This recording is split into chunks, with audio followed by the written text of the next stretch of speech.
name is Debbie Rich, and first of all, I want to thank Daniel Haugen for publishing my book. And this is a book about you being blessed to have a breakthrough. It has now been published in 4 languages, and major Bible universities are using this as part of their curriculum. This book contains anointed teaching and practical applications so that you, my friend, can have the same results that I have had. God is no respecter of persons. He is only a respecter of principles. He will do for one what he has done for another if they will apply the same biblical principles. My story is not a Cinderella story, but it is one about overcoming impossible circumstances. God found me in the rugged state of Alaska, a single woman alone, raising 3 children, living in with other people, with a total wrecked car. And then he took me into 46 nations, bringing revival and preaching the gospel. I have preached in places like Madison Square Garden in New York City. I have preached in Royal Albert's Hall in London, England. I have had the privilege of staying with the vice president and his wife in the vice presidential mansion in Burundi, Africa.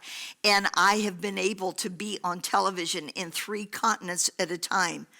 But most of all, I have been blessed to be a blessing. God commanded Abraham to be a blessing. If you were born again, you and I are the seed of Abraham, and we too are commanded to be a blessing. However, you must be blessed to be a blessing. I came from poverty mentality. Perhaps you did too. I was abused terribly for 18 long years, and my circumstances looked more impossible than most people. But God, he changes everything. And just weeks ago, I was able to bless another single mother with 3 children with a new vehicle. And when I watched her and her children with such gratitude and such shock on their faces, I realized this is what you and I were born to do, to be just like our God, who is first and foremost a giver. He gave his only son. I will never forget the expression on her face and the joy it brought to my heart. God will get it to you if he can get it through you and you don't stop up the blessing. A man of God by the name of Pastor Rodney Howard-Browne and his wife Adonica Howard-Browne came to Alaska, where I was, in November of 1992. He told us how when he was a poor preacher in Africa, he cried out to God for breakthrough. He said, Lord, if you'll give me the key to breakthrough, I will make duplicates of that key, and I will give them to anyone who will take one.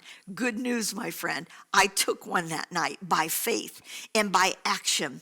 I only had 2 quarters left, but as I dropped them in there, I said, I will never be this way again. And I never have been this way again. And the good news for you is I now have made duplicates of that key, and I am passing them out to anyone who will take action and believe God and will just get out there and walk on the water. Are you tired of living for yourself and just barely getting by? Wouldn't you like to buy a car for someone who needs one? Would you like to fund the gospel all over the world? This isn't a get-rich scheme. It's not manipulation or the other things we have seen happen with religion or in church. It is not begging. This is about the character of our God and his desire to see his children reigning in this life and occupying till he comes and taking territory. It's about living to be a blessing. Now, if you only want to heap the blessings on yourself, this book is not for you. If you're satisfied with where you are in life, it's not for you. If you want to remain in wishful thinking and just poverty mentality, it's not for you. However, if you desire to operate like our God, who is indeed a giver, then this book is for you, my friend. You know, I was told in March of 2006 that I was going to die from a pulmonary embolism, a blood clot that hit my lungs. And the doctor said there was no way I could live. And I was out preaching the gospel again in 3 weeks. But the interesting thing is, right after they said I would die, my pastors at the time, Pastor Rodney and Adonica, came up to the hospital. And she said when she asked God if I was going to live or die, he said, don't even worry about Debbie. She's going to be fine. She is a giver, and I can't do without a giver. Just like Cornelius of the New Testament, that his giving and his praying came up before God as a memorial, so did mine. Wouldn't you like to be building God a memorial? I am so thankful that someone offered me the key to breakthrough. I am now offering it to you as you read this book and apply the principles. Take the key, my friend. God bless you.